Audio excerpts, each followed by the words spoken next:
So let's dive right into a question that seems, really simple at first, but it quickly spirals into this huge metaphysical puzzle. What is the real difference between something and nothing? Today, we're going to explore that very fine line between existence and non-existence. I mean, really, just for a second, think about it. What does it actually mean for something to exist? It feels totally obvious, right? But as you're about to see, this one simple question is the key that unlocks this fascinating puzzle about the very nature of reality itself. All right, so here's our game plan. We'll start with the basic puzzle. Then we'll introduce this powerful idea called the honestness of being. We'll look at the pretty radical conclusion it leads to, find the critical distinction that makes it all click, and then finally, see how it all ties back to the very command of creation. Okay, let's jump right into this puzzle. We're going to start with the way we all pretty much think about existence intuitively. It seems super straightforward, but this is exactly where the first little crack in our understanding starts to appear. For most of us, existence is kind of like a light switch. Something is either on, it exists, or it's off. It's just nothing, absolute nothingness. A chair exists. A flying spaghetti monster? Probably not. Seems simple enough. But what if that simple on-off switch isn't telling us the whole story? So now let's bring in a really powerful concept from Islamic philosophy that completely challenges this simple binary. It's called wahdatul wujud, and it's about to totally reframe that on-off switch we were just talking about. Wahdatul wujud. It translates to the oneness of being or the oneness of existence. And the core idea here is that true, real, independent being, what's called wujud, belongs to God and only God. It's not something that can be shared or, divided out. The logic flows pretty directly from this. So if there's only one single source of true being and that source is God, well, then it means only God truly exists in this ultimate, absolute way. Everything else, you, me, the stars, the entire universe, we just don't possess that same kind of independent, fundamental being. And if you follow that logic all the way to the end, it leads you to a conclusion that feels, well, really counterintuitive. Honestly, it's pretty radical. And this right here lays out the paradox perfectly. If God is the sole owner of being, then God is absolute existence. The only logical opposite of that is absolute non-existence. And this framework seems to push all of creation, everything we can see and touch and think about, into that second bucket. And boom, there's the big problem, right? I mean, if we are absolute nothingness, how are we even here? How are we experiencing things, thinking about things, and even talking about this very idea? It just feels like a total contradiction. How can non-existence be aware of anything? Now hold on. Before we try to solve this, it is absolutely crucial to clear something up because this is a really common misunderstanding. This philosophy is not saying that we are all secretly God or that the world around us is just some big illusion. That's a misreading of the concept. The actual explanation is way more subtle and honestly, way more beautiful. The way out of this paradox isn't about choosing one side over the other. It's about introducing a whole new category. The key is to shift our thinking from existing versus not existing to something a little different. And the term that just unlocks this whole puzzle is relative existence. This idea gives us a third option. It's a state of being that is definitely real, but it's not self-sufficient. It's an existence that is totally contingent on or dependent on something else. In this case, that higher absolute reality. So, you see, this changes everything. We're not stuck in that simple exist or don't exist binary anymore. Instead, what we have are different kinds of existence. God has absolute existence, the real, uncaused source that has always been. But creation, well, we have relative existence. We are real, but our reality is kind of like borrowed light. It's entirely dependent on that absolute source. So if our existence is relative and dependent, how does that even happen? How does something go from non-existence to this state of relative existence? Well, the answer lies in the incredible power of the divine command. The Quran describes this profound act with this powerful, recurring phrase. When God wills for something to be, there's no long, complicated process. He just gives the command, be, and it is. And this isn't just about some one-time event at the beginning of time. It's presented as a constant reality. His word is the very thing that brings everything into being. So the essence of the matter is that creation isn't a struggle or a process. It's an immediate, instantaneous response to that one singular creative will. Our relative existence is a direct and continuous echo of that divine word. Okay, so let's tie this all together. What does this all mean for us? Well, first, our existence isn't an illusion, but it is fundamentally dependent. Second, we're not absolute non existence, we're beings of relative existence. Our being here is a direct result of God's will, and this shows that the real choice isn't just between exist or don't exist, but it's about a much broader understanding of what reality even is. And that leaves us with one last thing to think about. If our very existence, right now, in this very moment, is entirely dependent on a single, absolute source, how does that change the way we see ourselves, our world, and our place in it all? What does it actually mean for something to be? You know, we use the word is all the time, but have you ever just stopped and really thought about what it means? Well, in this explainer, we're going to do just that. We're going on a journey from the physical world all the way to the metaphysical to try and find an answer.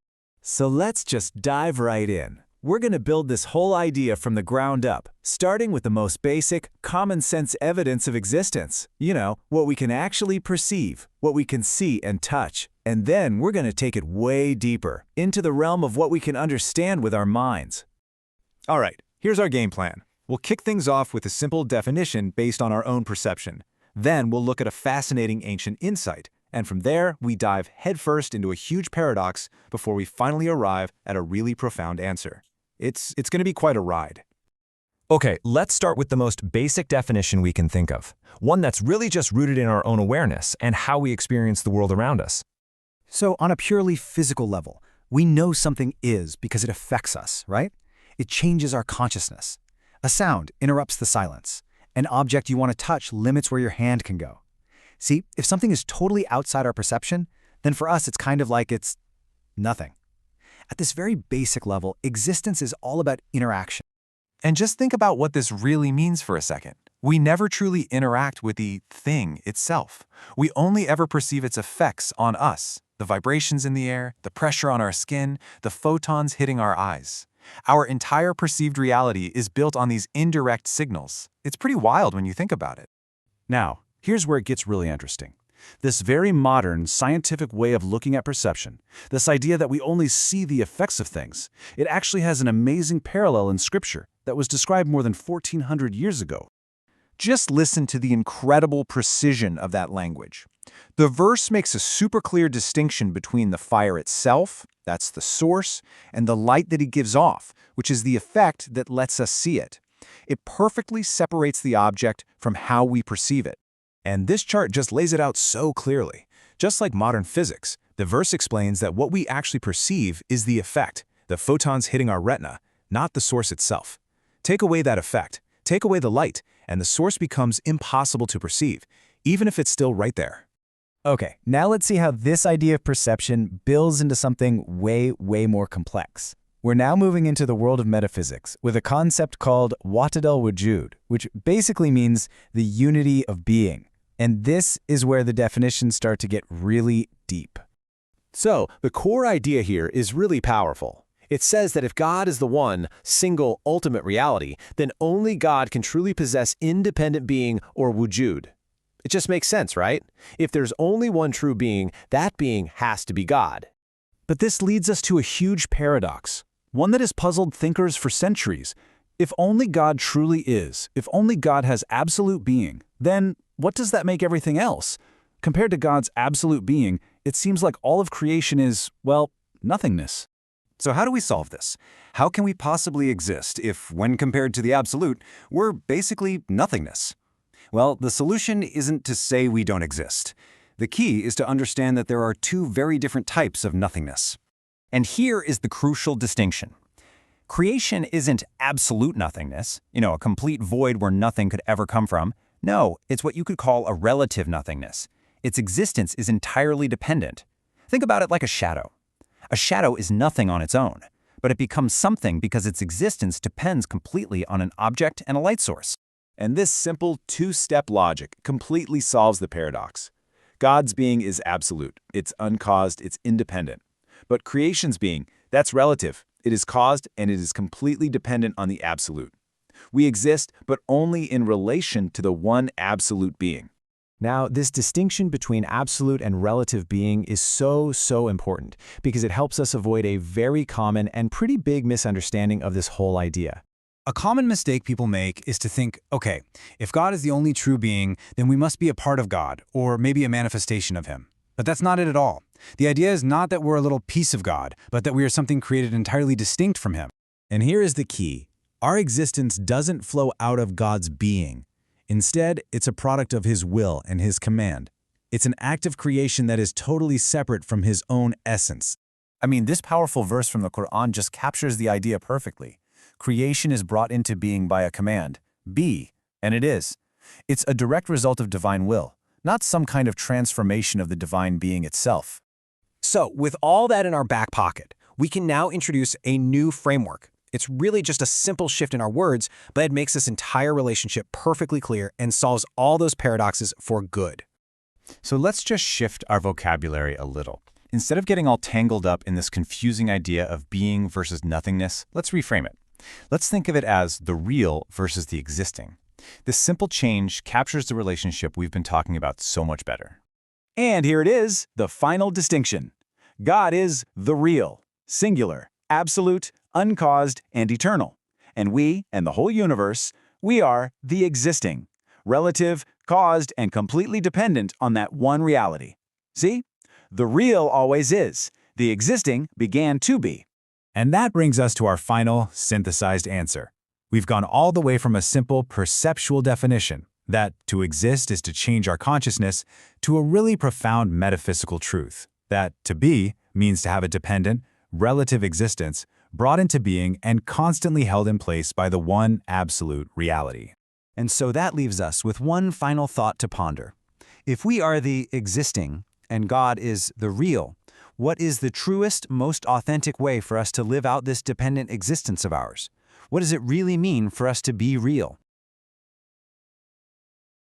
Have you ever just stopped and wondered, what does it actually mean to be, to exist? It's a question that philosophers have wrestled with forever. Well, today we're diving headfirst into that mystery, trying to understand that thin line between existence and non-existence. So let's just jump right in. Here's the core puzzle. Are we, as human beings, as part of creation, truly existent? Or, if you compare us to the ultimate, absolute source of everything, are we kind of non-existent? This paradox, this tension, is exactly what we need to unpack to get to a deeper truth about reality itself. All right, so to figure this out, here's our roadmap. First, we're going to tackle the core dilemma that trips everybody up. Then we'll get into this mind-bending idea of a singular being.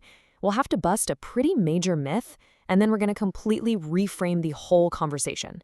And finally, we'll look at how we even perceive any of this stuff in the first place. Okay, first up, the core dilemma. This is ground zero for all the confusion. It all starts with how we throw around the words existence and non-existence without really thinking about what they mean. You see, non-existence isn't just one simple idea. We've got to make a really important distinction here. On one hand, you have relative non-existence. Think about it. A friend isn't in the room with you right now. For you, in this moment, they are non-existent here, but of course they still exist somewhere else. But then, there's absolute non-existence. We're talking pure, total, complete nothingness. Getting the difference between these two is absolutely the first crucial step. And this idea, this difference between relative and absolute, leads us right to a really profound concept in Islamic philosophy known as wahdatul wujud. It basically means the oneness of being. And this idea, it takes our whole dilemma and puts it under a microscope. So the core idea of wahdatul wujud is actually pretty straightforward, but wow, is it deep. It says that if being itself, the very quality of existence, is a single absolute thing, then it can only truly belong to one source, and that source is God. Only God has that true, uncaused, absolute being, or wujud. And if you follow that logic, it leads to a pretty radical conclusion. If there's only one absolute source of being, then everything else, you, me, the stars, the entire universe, must, by comparison, be non-being.